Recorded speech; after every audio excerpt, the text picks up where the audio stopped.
The news is dark again. Tensions rising, conflict spreading, the word war in every headline. If you're a man who follows this closely, you already feel it. That low-level dread that doesn't quite go away. You don't talk about it much, but it sits there, in the background of every evening. What most men don't know, what almost no one is talking about, is that someone is watching that dread. Not a government, not a general, a stranger with a phone and a very good script. And while you're tracking what's happening overseas, she's already tracking you. This video is about what they know about men like you, and how to make sure they never get to use it. This isn't about carelessness or naivety. It's about a system built to exploit exactly the right things about you. What it targets is this: loneliness, uncertainty, and the need to feel close to someone who actually gets it. And right now, those conditions are at a historic high. The world feels volatile. The economy feels fragile. Talk of confrontations between major powers, flashpoints near Iran, speculation about WW3, none of it is calming and none of it is going away fast. And the people running romance and dating scams know this. They track global fear cycles, the way a weather forecaster tracks pressure systems. When tension rises, emotional vulnerability rises with it. And that window, that specific window of worry and loneliness, is when they make their move. Before the first pattern, understand why men in this stage of life are the preferred target above all others. Real savings, more time alone with the news. A generation raised to act decisively and protect the people they care about. And a habit of following global events closely, which means every story a scammer tells you lands against a backdrop you already believe. That combination, financial stability, emotional availability, and an instinct to solve problems, is precisely what these operations are designed to harvest. And across every variation of this scam, they find it in the same place. What makes this harder to detect than any previous version of the scam? AI tools can now hold these conversations for weeks without slipping. The person you think you're talking to may not exist at all, but the money they'll ask for is very real. 6 patterns explain exactly how. Each one sounds reasonable in the moment. That's the point. Each one exploits something specific: your news habits, your schedule, your instinct to protect someone, your sense of honor. And the last one, number 6, is the one most men never see coming because it doesn't feel like a scam at all. It feels like finally being understood. That's exactly the problem. The first contact comes at the exact right moment, not randomly, not by accident. It feels like coincidence, a message landing when you happen to be online, a friendly opener that doesn't ask for anything, just a simple connection. But the timing is calibrated. Scam operations, including AI-assisted ones, monitor when men in certain age brackets are most active online. Evening hours, weekend mornings, the slow hours right after a heavy news cycle. And the more sophisticated operations go further. They cross-reference activity windows with news cycle intensity. When global tension spikes near Iran, when WW3 speculation surges across headlines, they move within hours. Because loneliness spikes right after a frightening news cycle, men check their phones more. They reach for connection. That's the window. Imagine a man who's been following the news all afternoon. He's unsettled. He picks up his phone, and there's a message from someone warm, curious, uncomplicated. Nothing alarming, just a person who seems interested. He responds. Of course he does. What he doesn't know is that the message didn't arrive because she was thinking of him. It arrived because the timing was engineered. The escalation works like this. What starts as "she happened to message me" becomes weeks of daily contact. That daily contact starts to feel necessary, expected, a fixture of his emotional life. And once it's a fixture, once missing a message creates actual anxiety, the relationship has been weaponized before a single request has been made. He's not just waiting for her messages now. He's rearranging his day around them, choosing not to call a friend because he'd rather keep that hour free, staying up later than he should just to see if she replies. He finds himself refreshing his messages during the morning news, feeling a small lift when she's there, a small drop when she isn't. The relationship hasn't cost him a pound yet, but it has already cost him something harder to name, and the operation hasn't even started asking. The rule: if a new online contact arrives during a high-stress news period and the connection escalates unusually fast, pause. Real relationships rarely accelerate that quickly without a reason. Speed, in the early stages of an online connection, is a tool, not a sign of chemistry. Getting your attention is only the first move. What comes next looks like intimacy, and it uses everything you're about to willingly hand over. The second pattern is about what she seems to need from you. It won't be money, not at first, not for weeks, possibly months. What she'll need is your attention, your opinion, your reassurance. She'll ask how you see the world, what you think about what's happening globally, whether you worry about the future. And you'll answer because those are real questions and you have real thoughts about them. It feels like intellectual intimacy. But here's the mechanism. Everything you share becomes profile data. Every fear you name, economic instability, conflict escalating somewhere you're watching closely, the sense that the world is less predictable than it used to be, gets logged. Not necessarily by a person. AI systems can map emotional profiles from conversation patterns in real time. What does he worry about most? What makes him feel helpless? What makes him feel respected? Imagine this.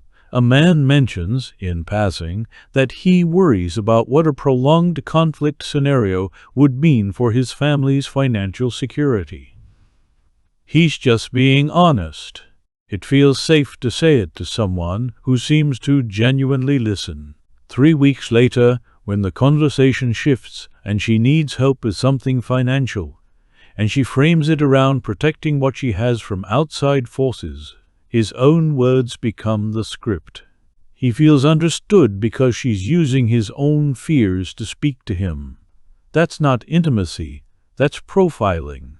The escalation, as her requests begin, they're wrapped in shared values: protection, stability, not letting outside forces ruin something rare. The closer he feels, the harder it is to see that the closeness was constructed from his own disclosures. He can't see the trap because it's built from his own words. The kindness he offered in good faith is now the script being used against him. Every subsequent conversation sounds exactly like what he needs to hear, because it was assembled from what he said he needed in the weeks when he thought he was just talking to someone who cared. The rule: if an online relationship feels unusually in sync, if she seems to share your specific fears and frame the world exactly the way you do, ask yourself when you told her all of this. Genuine alignment takes time to discover. Engineered alignment is delivered back to you immediately. Once your fears have been mapped, they need a container, a story specific enough to feel real, plausible enough to feel like news, and personal enough to make you feel like the only person who could possibly help. To third pattern, she has a story that makes asking feel justified. And the story will have weight. It will involve real-world tension, not something small and personal. Something that connects to the world you're already watching. A situation involving assets frozen due to international sanctions. Money tied up in a region experiencing instability. A family situation made impossible by the kind of conflict that's already in your newsfeed. It won't feel like a fabricated excuse. It will feel like a news story, and you already believe the news. Here's why this works specifically on men who follow global events closely. Familiarity breeds plausibility. If you know what sanctions do to civilian accounts, the story makes sense. If you've read about how families get separated by regional conflict, the story is emotionally credible. The scammers are not inventing things at random. They are constructing narratives from the same headlines you read. Imagine a man who's been watching coverage of tensions involving Iran for weeks. Then the woman he's been talking to mentions, carefully, almost reluctantly, that some of her funds are inaccessible because of the situation in that region. He fills in the blanks himself. The story connects to knowledge he already has. She didn't have to convince him. The news already did. The escalation, the request that follows, feels like a logical response to a real-world problem, not a scam. He's not being asked to give money to a stranger. He's being asked to help someone he cares about navigate something he already understands. That distinction between a scam and helping someone with a real problem is the gap they live in. And the man on the other side of that gap is not careless. He's informed. He's thoughtful. He's exactly the kind of person who takes responsibility seriously, which is precisely why it works on him and not on someone who ignores the news entirely. His knowledge became his vulnerability. His awareness became the scaffolding for a story built to exploit it.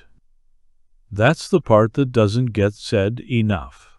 That's worth holding for a moment, because it means the qualities that should have protected him are the exact ones that opened the door. His carefulness, his understanding of how the world works, his instinct to take a credible problem seriously, none of those things failed him. They were used against him. The rule: if a financial request is framed around geopolitical events, sanctions, conflict, or anything you'd find in a current affairs briefing, treat that framing as a red flag, not as corroboration. The more plausible the geopolitical story sounds, the more carefully engineered it probably is. A man who believes the problem is real will naturally want to fix it. And the next pattern is built entirely around that instinct, the one that has served him well his entire life, until now. Fourth pattern: she makes you feel like the protector, and that role is the trap. This one is harder to name while it's happening, because the feeling it produces is genuinely good. Men of this generation were raised with a clear instinct. When someone you care about is in danger, you act. You don't analyze the situation for 3 days. You move.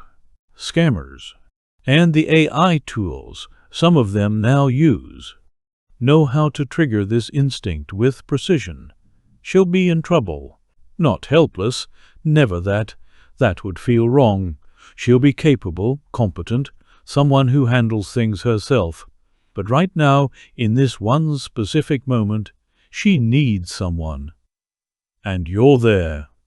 Imagine a man who's been talking to someone for 6 weeks. He respects how she carries herself. She's never asked for much. Then something shifts. She's frightened. A situation at a border crossing, an account frozen, a family member in a region experiencing unrest. She doesn't demand anything. She barely asks. She says something like, "I don't know who else I can talk to about this." You're the only one who actually understands what's happening in the world right now. And he does understand. He's been following it for months. His instinct built over a lifetime of genuine values, tells him this is what you do for someone you care about. The escalation, the first act of protection, is small. Maybe just advice, maybe a small transfer. But it establishes a row, and once a man is in the role of protector in a relationship, leaving that role feels like abandonment. The request isn't just financial after that. It's a test of who he is. Each new complication, each new reason she needs him again, lands not as suspicion but as confirmation. He's needed, he matters. He's the kind of man who doesn't walk away when things get difficult. That's not a relationship, that's a loop, and it was designed to run for as long as he stays in it. The rule: any online relationship in which you have been gradually moved into a protector role, in which her difficulties seem to require your specific involvement, and only yours, is worth pausing. Genuine partnership doesn't require one person to repeatedly rescue the other. That pattern isn't love, it's leverage. But leverage only works if no one else is watching. The fifth pattern doesn't push people out of your life. It makes you want to step away from them yourself. Fifth pattern: isolation gets built in slowly, and you won't notice until it's already working. This is the quietest pattern on this list, and possibly the most dangerous. It doesn't happen through conflict. No one tells you to stop talking to your friends or family. What happens instead is that the online relationship becomes so rewarding, so consistently available, so emotionally tuned to what you need, that everything else fades slightly. She messages before your morning coffee. She's there when you can't sleep. She never cancels. She never has a bad day that pushes you away. Real people do all of those things. She doesn't. And over weeks, the contrast starts to reshape your expectations. Real conversations with real people begin to feel effortful by comparison, less tuned, less patient. Imagine a man who used to call his brother on Sunday evenings, not for anything important, just to keep the connection alive. After 2 months of daily contact with an online woman who seems to understand him better than anyone he's met in years, the Sunday calls get shorter, then less frequent. He's not angry at his brother. He's just full. He already talked to someone. The escalation, isolation, doesn't need to be enforced. It just needs the alternative to feel less satisfying. By the time a financial request comes, the man may have already quietly drifted from the people who would notice the change in him. No one is watching closely. No one knows about her. And the one relationship that feels closest is the one doing the damage. What makes this particularly hard to reverse is that the drift feels self-chosen. No one pushed him away from his brother. He just stopped calling as much. No one told him not to mention her to his neighbor. He simply preferred to keep it private. Privacy starts to feel like discretion. Distance starts to feel like independence. By the time the financial requests begin, the people who might have questioned them, who might have said, "Wait, tell me more about her," are already on the outside of a door. He closed himself, one quiet week at a time. The rule: if an online relationship has become your primary emotional connection, the one you turn to first, the one you protect from other people's scrutiny, that's not a sign of closeness. That's a sign of dependency, and dependency is what the architecture was designed to produce. The people in your physical life, the ones who would notice if something felt wrong, they're not competition. They're your protection. And the reason that protection needs to be in place before the sixth pattern arrives is because what comes next doesn't feel like a threat at all. It feels like the moment you've been waiting for. The sixth pattern is the one that lands when everything else has already worked. This is the financial ask, And by the time it arrives, it doesn't feel like an ask at all. It feels like a decision that makes complete sense given everything you know, everything you feel, and everything that has been built between you. Understand what has already happened before this moment. You were contacted at the right time. Your emotional state was read and mirrored back to you. A story was constructed from headlines you already believe. You were placed in the role of protector. Your existing relationships was slowly replaced by something that never disappoints. And now, finally, she needs something concrete. The amount will vary. Sometimes it's positioned as an emergency. Sometimes as an investment opportunity she wants to share with you specifically because she trusts you above anyone else. Sometimes as a bridge, just until a situation resolves, after which she'll repay it, and this whole difficult chapter will be behind them both. The framing will be emotionally intelligent. It won't feel transactional. It will feel like the logical next step in a real relationship between two people who have been through something together. And here's what makes this moment especially dangerous for men who are following the kind of global uncertainty dominating the news right now. The story she tells will reference it directly. Funds delayed because of regional instability. Assets complicated by the kind of international tension you've been reading about for months.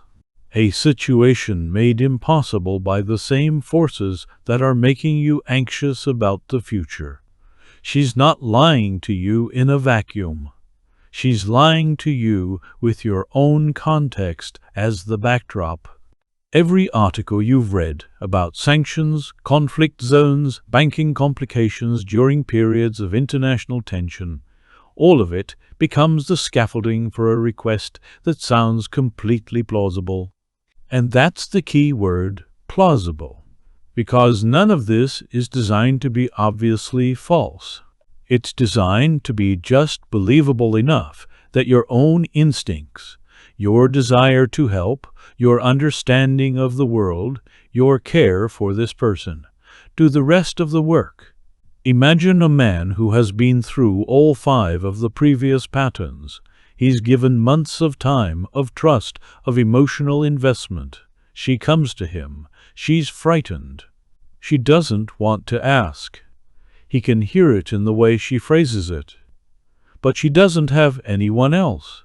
And she doesn't trust just anyone with something this sensitive. The situation involves something real, something geopolitical, something he's seen in the headlines for weeks. The amount isn't enormous, not relative to what they've built together. He sends it. Then there's a complication.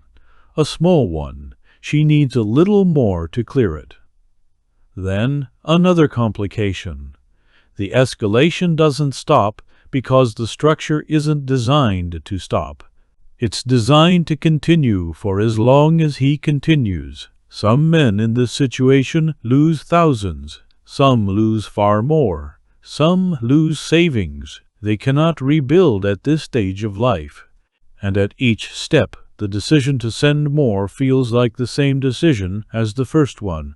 Not a new risk, but a continuation of something already in motion, already justified, already emotionally necessary. The sunk cost accumulates invisibly, not just money, months of emotional investment. The version of himself he became inside this relationship. The protector, the man who understood the world, the one she chose above everyone else. Walking away from the money means walking away from all of that too. And that is the final mechanism. The ask isn't really about the money. It's about whether he's the man he believed himself to be in this relationship.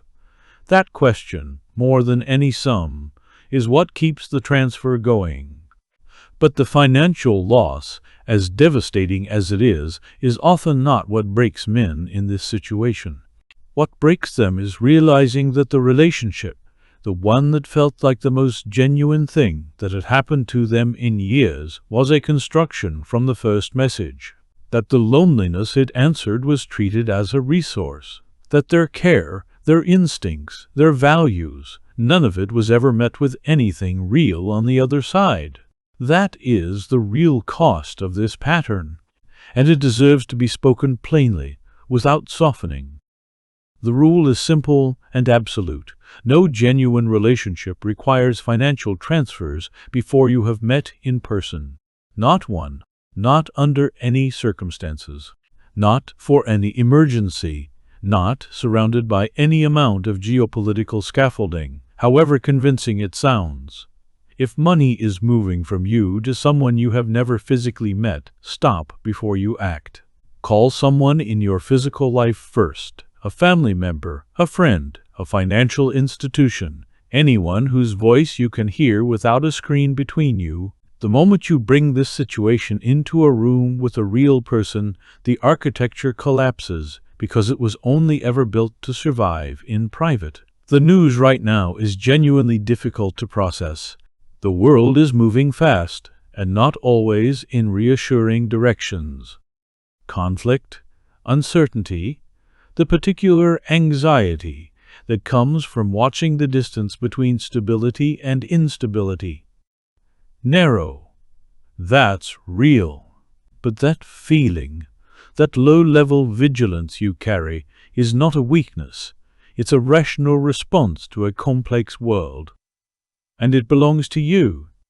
The problem is that it's also visible, and some people have built their entire operation around reading it. You weren't targeted because you were careless. You were targeted because you were paying attention to the world, and you were doing it alone, and someone saw both of those things and decided they were useful. That changes the picture entirely, because a man who understands how the system works is no longer inside it. The 6 patterns you just heard, the timing, the profiling, the constructed story, the protector role, the slow isolation, and the final ask. None of them function once you can name them. Name them, share them. That's how this ends.